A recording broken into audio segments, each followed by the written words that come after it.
BNP ঘোষিত রাষ্ট্র মেরামতের ৩১ দফা রূপরেখা জনগণের মধ্যে পৌঁছে দেওয়ার লক্ষ্যে ঢাকা ১৮ আসনে লিফলেট বিতরণ করেছেন মহানগর উত্তর বিএনপির সদস্য সচিব হাজী মোস্তফা জামান।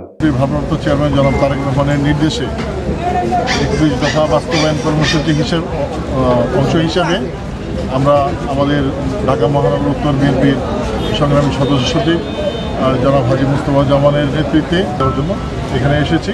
হাজী মোহাম্মদ মোস্তফা জামানের নেতৃত্বে রবিবার বিকেলে খিলক্ষেত এলাকায় ব্যাপক গণসংযোগ ও লিফলেট বিতরণ কর্মসূচি অনুষ্ঠিত হয়।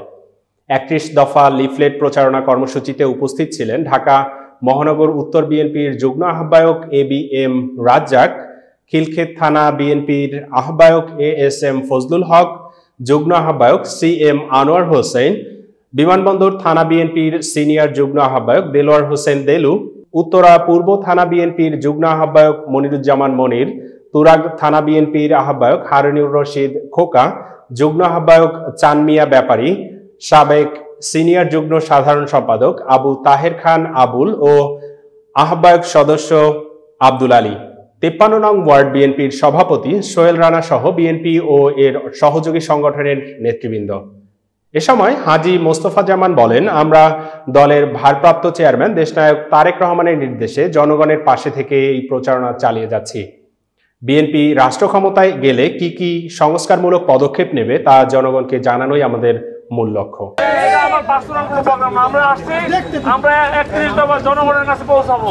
আমরা নির্বাচনের পূর্বে অনেক কথা বলে কিন্তু আমরা লিখিত আকারে দিয়েছি। আমরা নির্বাচনে পাশ করলে জনগণের জন্য কি করব আমরা সেটা একটা লিখিত আকারে কাগজে লিপিবদ্ধ করেছি।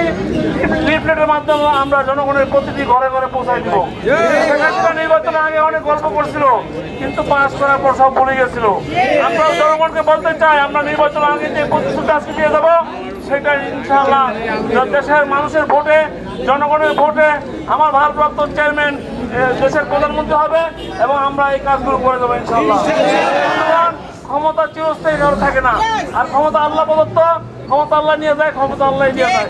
আমি বিশ্বাস করি, আমি কিন্তু আর বলি নাই আমি এমপি হইতে আসছি। জনগণ যদি বানায়, আল্লাহ যদি বানায় এমপি হবো, সেটা আমার হাতে না। কিন্তু আমার মূল কথা হচ্ছে বিএনপিকে ক্ষমতা আনতে হবে। বিএনপি যদি ক্ষমতা না আসে, আমাদের যে মালিক কোন দাম নাই, আমার কোন দাম নাই বিএনপি ক্ষমতা না আসলে। এজন্য আমাদের মূল উদ্দেশ্য হওয়া উচিত এমপি আল্লাহ যাকে মনোনীত করবে, পার্টির চেয়ারম্যান যাকে দায়িত্ব দেবে, আমরা তার পক্ষে কাজ করবো। আমাদের মূল উদ্দেশ্য হইতে হবে বিএনপিকে ক্ষমতা আনতেই হবে।